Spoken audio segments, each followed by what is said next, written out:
시간 우리에게 주신 하나님의 말씀은 창세기 13장 14절에서 18절까지의 말씀입니다. 구약성경 15면에 있습니다.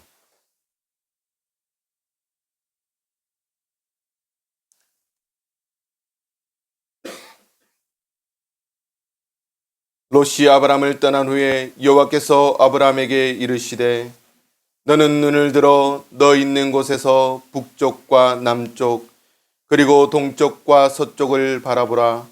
보이는 땅을 내가 너와 내 자손에게 주리니 영원히 이르리라. 내가 내 자손이 땅의 티끌 같게 하리니 사람이 땅의 티끌을 능히 셀 수 있을진데 내 자손도 세리라. 너는 일어나 그 땅을 종과 횡으로 두루 다녀보라.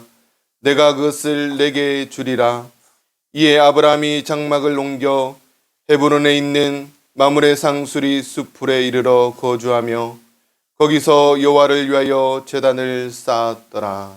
아멘. 우리 앞뒤적으로 인사하겠습니다. 잘 오셨습니다. 웃으면서 다시 한번 인사해 볼까요? 네, 잘 오셨습니다.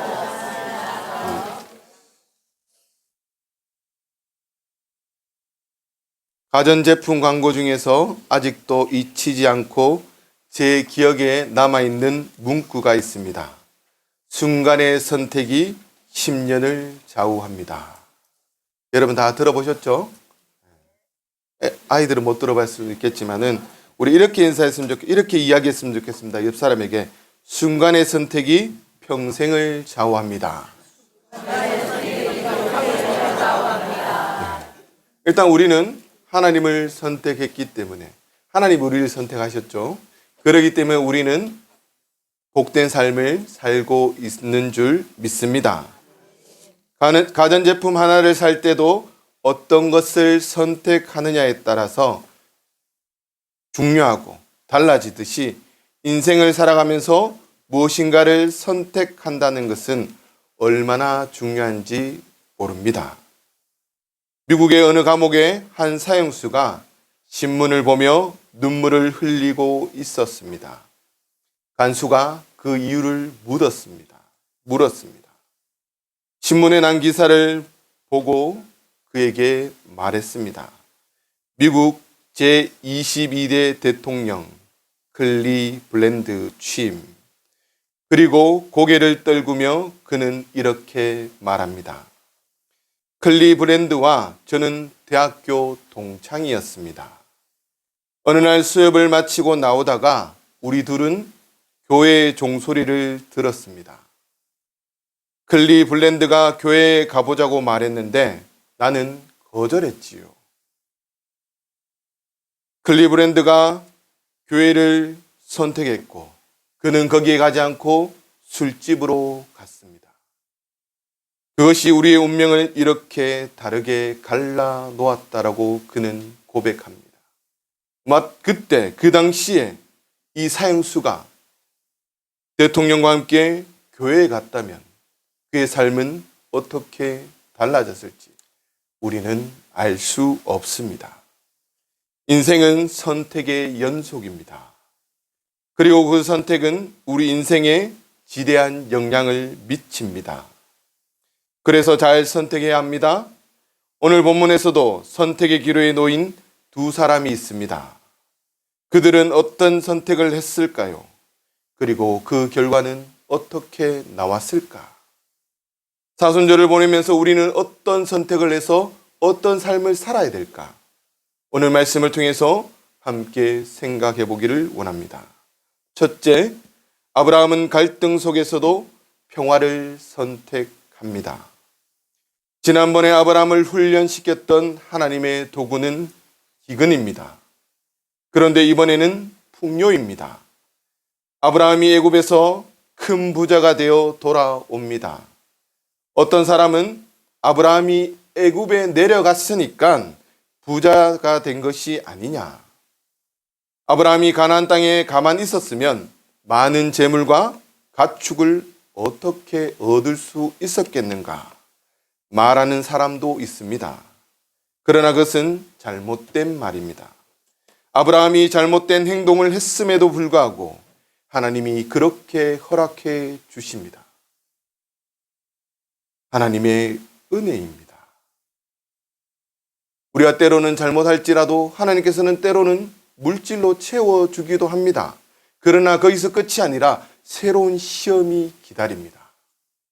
두 번째 시험, 풍요하니까 다투기 시작합니다.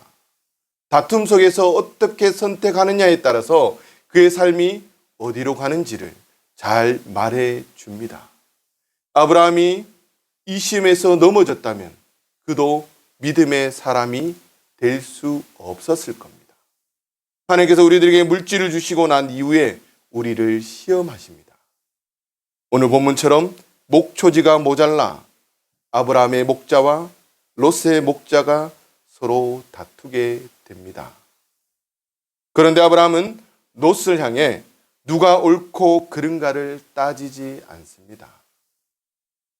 그리고 이렇게 어찌 삼촌에게 내가 삼촌이니까 내가 먼저 선택할 거야 권위도 부리지 않습니다.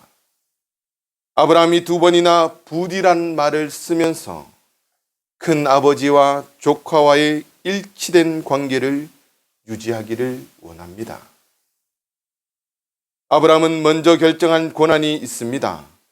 아브라함은 롯의 보호자이기 때문에 먼저 목초지를 결정하고 롯에게 통보할 수도 있습니다.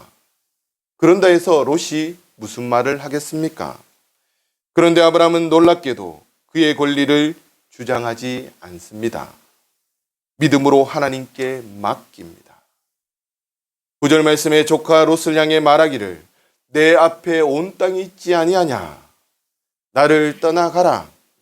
내가 좌하면 나는 우하고 내가 우하면 나는 좌하리라고 말하면서 롯에게 양보합니다. 섬김입니다. 믿음 있는 사람은 오래 참습니다. 왜냐하면 하나님이 개입하실 것을 믿기 때문입니다. 반면에 믿음이 없는 사람은 오래 참지를 못합니다. 왜냐하면 당면한 상황에서 내가 무언가를 해야만 한다는 그런 자존심과 조급함이 앞서기 때문입니다. 이런 면에서 아브라함은 믿음의 선택을 합니다. 세상에 성질없고 감정 없는 사람이 누가 있겠습니까? 그렇더라도 하나님을 믿는 우리는 성질보다는 믿음을, 감정보다는 먼저 기도하는 사람으로 살기로 힘써야 합니다. 두 번째로는 갈등 속에서 눈으로 보는 선택을 합니다. 평화와 일치의 관계를 우선하는 아브라함의 제안에 롯은 세속적인 눈으로 먼저 땅을 선택합니다. 그가 조금이라도 성숙한 사람이라면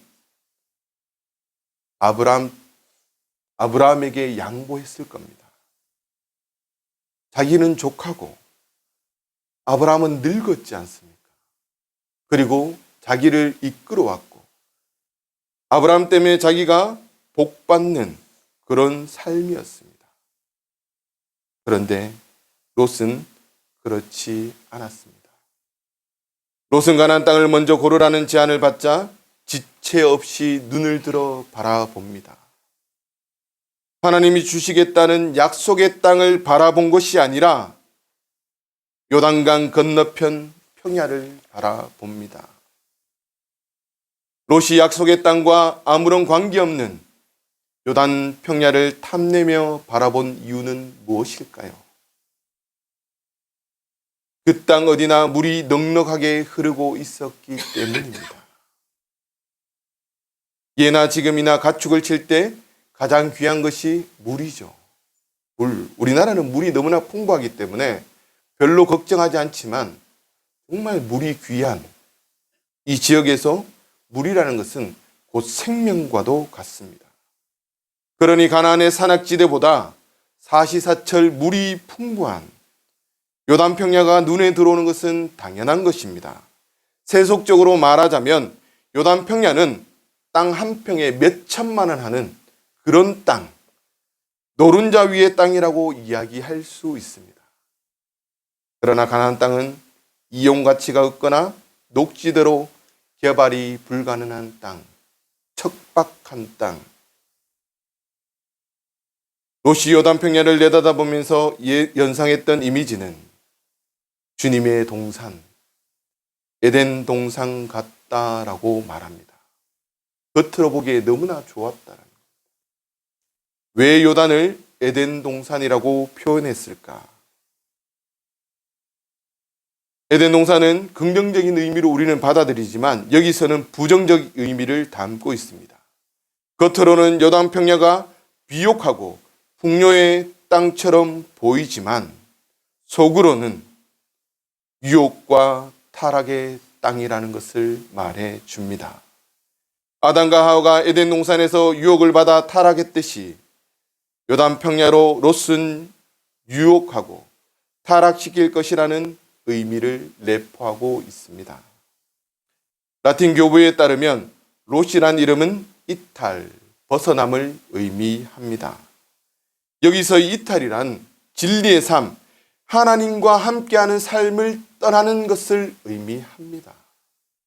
단순히 롯은 지리적으로만 헤어진 것이 아니라 좋은 땅을 선택한 것이 아니라 하나님과도 헤어지는 그 땅을 롯은 선택하고 말았습니다.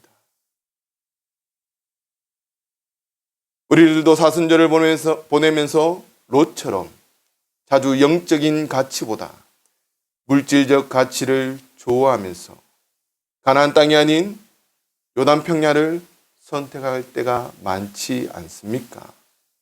힘들고 어려운 길보다 쉽고 편한 길을 가기를 원하지는 않습니까? 돈이나 성공을 인간관계보다 더 소중히 여기고 세상 사람들과의 교제를 하나님과의 교제보다 더 소중히 여깁니다. 그러니 우리 안에도 쉽게 물질적 가치를 쫓아가는 롯의 모습은 없는지 반성하면서 올바른 선택을 하도록 우리는 늘 깨어 있어야 합니다. 미국 조지아주의 자동차 정비공으로 일했던 폴 쿤이라는 사람이 있습니다. 그는 어렵게 살았습니다. 그런데 어느 날 복권이 당첨되었는데 무려 240억의 당첨금을 받게 됩니다. 사람들이 이제 모든 고생이 다 끝났다. 행복만 남았다. 다들 부러워했습니다. 그리고 쿤이는 방송 인터뷰에서 부자가 되었지만 그러나 정비공으로 일하면서 계속 열심히 살겠습니다. 그리고 박수도 많이 받았습니다. 그러나 갑자기 생긴 많은 돈이 쿤이를 가만두지는 않았습니다. 그는 1년 후 자신이 일하던 자동차 정비회사를 인수하고 그는 사장이 됩니다. 처음에는 열심히 부지런히 일했습니다. 그러나 얼마 세월이 지나지 않아서 돈을 헤쁘게 쓰면서 달콤한 향락에 빠지고 말았습니다. 그러다 결국 회사는 부도가 났고 부부는 이혼하고 이 사람은 6억의 빚을 진 채 비참하게 살았다라고 합니다. 우리나라에도 2004년도에 242억 로또 당첨자가 5년 만에 빈털터리가 되었다고 합니다. 로또 당첨자의 70%는 빚을 지거나 비참한 삶을 산다라고 이야기합니다.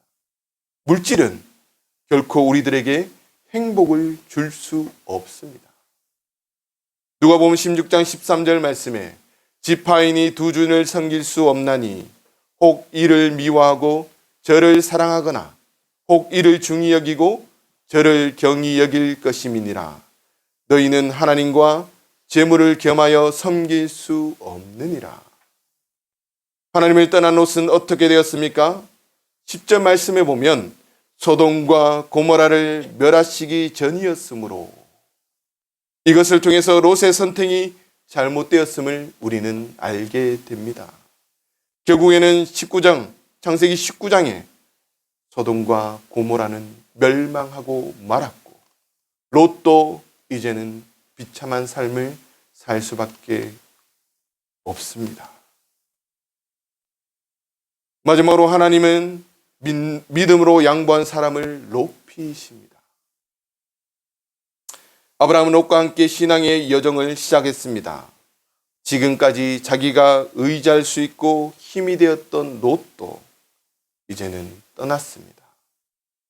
이때 아브라함의 마음이 어떠했을까요? 함께 생사고락을 같이 했던 그 롯,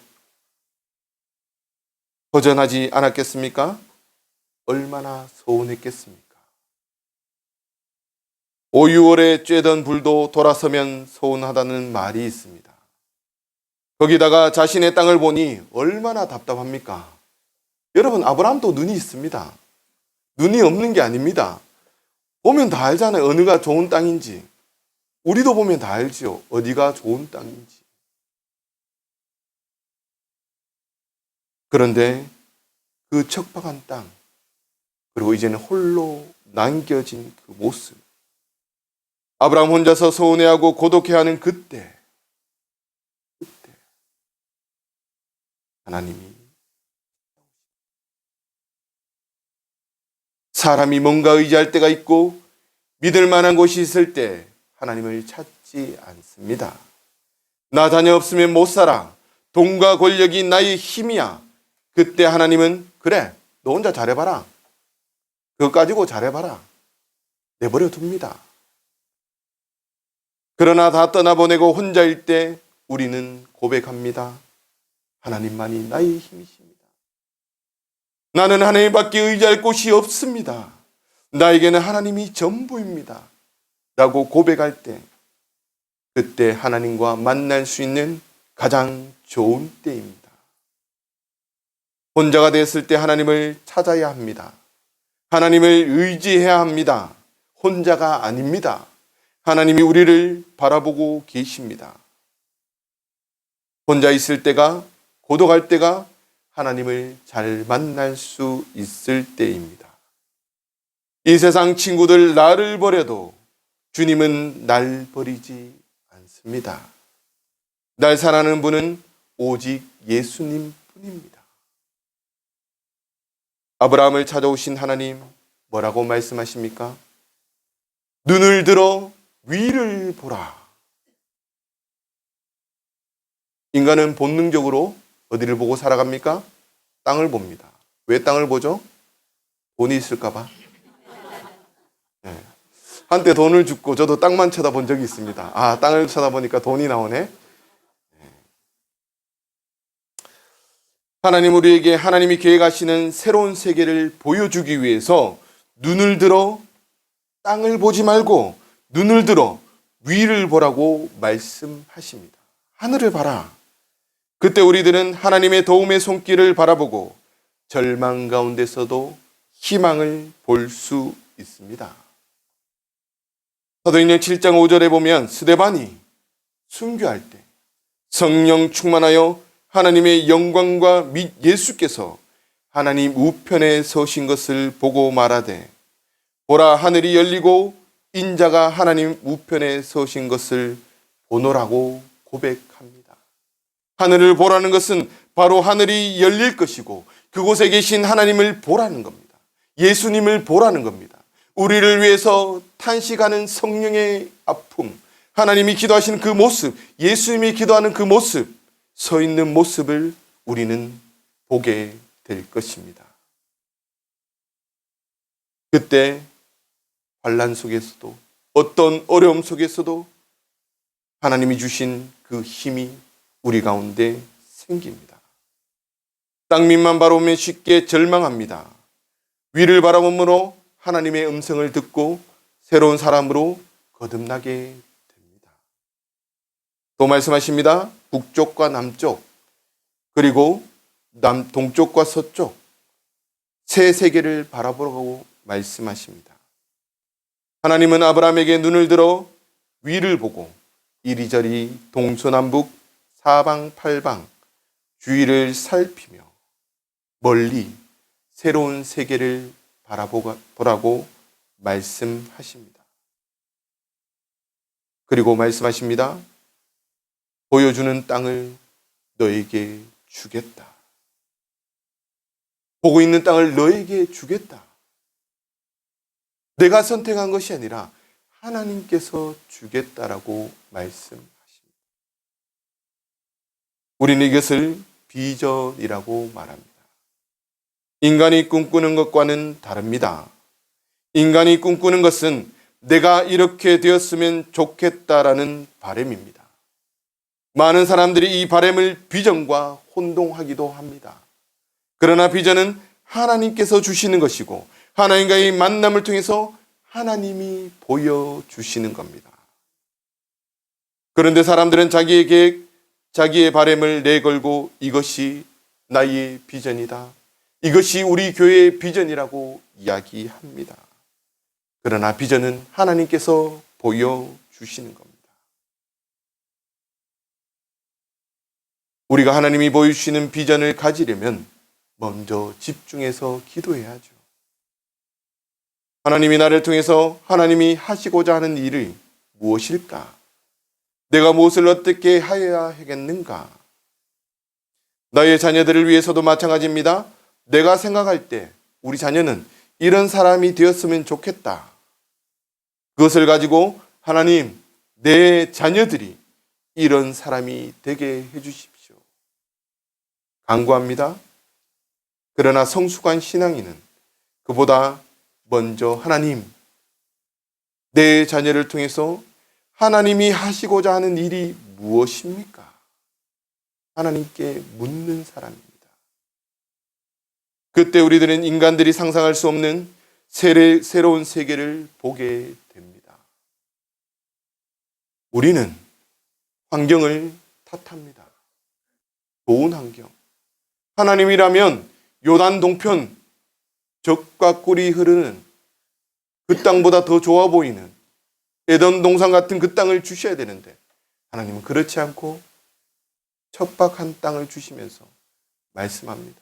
내가 너와 함께 하겠다. 너와 함께 하면 하나님께서 분명히 복된 삶으로 인도해 주십니다. 그 위의 삶도 보면 308명의 군사를 거느릴 정도로 아브라함은 하나님의 놀라운 복을 받게 됩니다. 환경에 놓인 것이 아니라 우리의 환경이, 내 환경이 나빠서, 내 삶이 나빠서 우리의 삶이 잘 되지 않는 게 아닙니다. 그 가운데 하나님이 함께 하시면 아무리 힘들고 어려운 땅이라도 하나님이 함께 하시면 그 땅은 복된 땅으로 바뀌게 됩니다. 왜? 하나님이 함께 하시기 때문에. 상황이 변화되는 것이 아니라 그 어렵고 힘든 상황 가운데 하나님이 함께 하시기 때문에 우리의 삶이 더욱더 풍족하게 복받는 삶으로 살아가게 됩니다. 왜? 하나님이 그 가운데 함께 하심을 우리는 알기 때문입니다. 그 복의 땅 너만 누리라고 말씀하지 않습니다. 너와 내 자손에게 주리니 영원히 이르리라. 영원히 이르리라. 하나님의 복은 당대에만 누리는 게 아닙니다. 영원히 누리는 것을 의미합니다. 당대에 누리는 것은 그거 아니죠. 제 첫 전임 사역지가 대구에 있는 교회입니다. 소위 자기들이 잘 산다고 생각하는 교회, 클럽과 비슷합니다. 왜냐하면 끼리끼리 모여 있다고 그래서 우리는 클럽 교회라고 얘기합니다. 다른 사람들이 들어오기가 참 힘들어요. 근데 거기서 제가 5년 가까이 있으면서 느낀 게, 깨달은 게 정말 그렇게 잘 살던 산부인과라 하면 알아주는 산부인과였던 그 아버지 밑에 있는 그 아들이 한 대를 거치지 못하고 망하는 모습을 저는 보았습니다. 그러면서 그가 어떻게 힘들게 살고 있는지, 세상적으로 보면 성공했습니다. 서울대 나왔어요. 그럼 대단하죠? 근데 망하더라는 거죠. 그 집뿐만이 아닙니다. 사진관을 크게 하던 집도 정말 옛날에는 잘 살았다 그러더라고요. 근데 제가 갔을 땐 그 아들들이 삶이 엉망이 되었던 모습들을, 왜? 그들은 물질을 쫓아 살았기 때문입니다. 하나님의 말씀을 쫓아 살지 않았기 때문에 그들의 삶은 그때 끝나고 말았습니다. 그들은 물질은 물려줬을지를 모르지만 신앙은 물려주지 못했기 때문에 그 아들 때 망하고 만 것입니다. 하나님께서 우리들에게 놀랍게 은혜를 베푸십니다. 축복을 주십니다. 그리고 그것을 영원히 빼앗기지 않겠다. 온유한 사람은 복이 나니 저가 땅을 기업으로 받을 것이다. 빼앗기지 않는다. 양보한 사람, 나눠주는 사람, 하나님께서 절대 빼앗기지 않도록 지켜주시겠다라고 말씀합니다. 사순절을 보내면서 여러분 어떻게 사시겠습니까? 롯처럼 세상의 풍요를 쫓아 세상의 것을 선택하시겠습니까? 아니면 다툼과 갈등 속에서 하나님의 뜻을 구하며 평화를 선포하며 십자가의 보혈을 선포하며 사시겠습니까? 진정한 복은 세대를 걸쳐 누리는 것, 그것을 우리들에게 약속합니다. 출애굽기 20장 6절 말씀에 나를 사랑하고 내 계명을 지키는 자에게는 천대까지 은혜를 베푸느니라 라고 말씀합니다. 하나님 말씀 가운데 살아가는 자, 내 상황이 중요한 것이 아니라 하나님 말씀대로 살아가는 자에게 천대에 이르러 복을 주시겠다라고 말씀하십니다. 아브라함도 처음에는 물질의 복은 누렸지만 자녀의 복은 누리지 못했습니다. 한 명이죠, 이삭. 그러나 400년이 흘러서 200만 명이 되는 놀라운 축복을 아브라함은 누리게 됩니다. 비록 내가 힘들게 신앙생활하고 어렵게 신앙생활하면서 내 삶이 나아지지 않을 수도 있습니다. 그러나 하나님께서는 그것을 기억하시고 우리 자녀들에게, 우리 손주들에게 분명히 복 주실 것을 믿습니다. 그 믿음으로 승리하며 나갈 수 있는 한성교회 모든 성도님들 될 수 있기를 간절히 축원합니다. 기도하겠습니다. 하나님 감사합니다. 죄 많고 죽을 수밖에 없었던 저희를 불러주시고 하나님의 백성 삼아주심에 감사를 드립니다. 날마다 일용할 양식으로 또한 때를 따라 돕는 은혜로 부어주셔서 지금까지 살아올 수 있도록 허락하신 하나님, 저희들이 사순절을 맞이하면서 예수님의 십자가를 의지하고 나아갑니다. 세상의 욕심, 세상의 권력을 의지하는 것이 아니라 예수님이 이 땅 가운데 낮아져서 섬김의 삶을 사셨던 것처럼 갈등이 넘치고 평화가 없는 이 세상 가운데 우리들도 주님처럼 이웃을 섬기며 하나님을 섬기며 나아가길 원합니다. 때론 그 길이 힘들고 어려울지라도 눈을 들어 하나님을 보라, 좌우를 보라, 내가 너와 함께 하겠다라는 그 약속의 말씀을 붙잡고 나아감으로 주님께서 주신 놀라운 복을 누리며 살길 원합니다. 아브라함이 그러한 삶을 살았을 때 하나님께서 그 삶을 책임져 주시고 인도하시고 믿음의 조상으로 세워주셨던 것처럼 비록 지금은 힘들고 어렵지만 그 길을 갈 때 우리의 삶이, 우리 자녀들의 삶이 풍족해질 수 있도록 하나님 복 내려 주옵소서. 예수님 이름으로 기도드립니다. 아멘. 이제는 우리 주 예수 그리스도의 은혜와 하나님의 크신 사랑과 성령의 위로 교통하심이 아브라함처럼 하나님의 말씀에 순종하고 하나님이 원하시는 평화를 선포하며 이 땅 가운데 살기로 다짐하는 이 자리에 머리 숙여 기도하는 하나님의 백성들 머리 위에 내가 너를 복주고 함께하겠다라는 그 약속의 말씀을 늘 의지하고 나가는 하나님의 모든 권속들 머리 위에 이제부터 영원토록 함께 하시기를 간절히 축원하옵나이다. 아멘.